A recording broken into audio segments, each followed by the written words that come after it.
నమస్తే, welcome to yo-yo TV.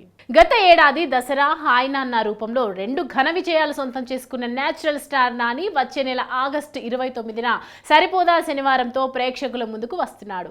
కథల ఎంపికలో విలక్షణ శైలి పాటిస్తూ క్లాసు మాసుని బ్యాలెన్స్ చేసుకుంటూ వస్తున్న నాని మరోసారి వివేక్ ఆత్రేయతో చేతులు కలిపిన సంగతి తెలిసిందే.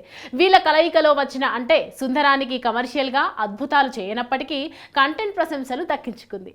ఇవాళ విలన్ గా నటించిన ఎస్జే సూర్య పుట్టినరోజు సందర్భంగా ఒక స్పెషల్ టీజర్ ని విడుదల చేసింది నిర్మాణ సంస్థ డివివి. కథకు సంబంధించిన ఒక ముఖ్యమైన క్లూని కూడా ఇందులో రివీల్ చేశారు.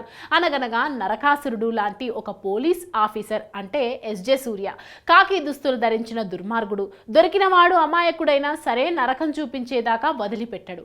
అధికారం మాటున అరాచకం చేస్తున్న ఇతన్ని అడ్డుకునేందుకు సూర్య అంటే నాని రూపంలో శ్రీకృష్ణుడు, కానిస్టేబుల్ వేషంలో సత్యభామ అంటే ప్రియాంక మోహన్లు రంగంలోకి దిగుతారు. రక్తం తాగే ఆ కరుడు గట్టిన కిరాతకుడిని సూర్య ఎలా ఎదుర్కొన్నాడు, అది కూడా ఒక్క శనివారం మాత్రమే కోపం వచ్చే తన లక్షణాన్ని ఎలా వాడుకున్నాడు అనేది తెర మీద చూడాలి. టీజర్లు చూస్తుంటే వివేక్ ఆత్రేయ ఏదో ఊహించని డిఫరెంట్ పాయింట్తోనే సరిపోదా శనివారం తెరకెక్కించినట్లు కనిపిస్తోంది. మాస్టర్ చూపిస్తూనే స్టైలిష్ యాక్షన్ని జోడించి తీరు కొత్తగా అనిపిస్తుంది.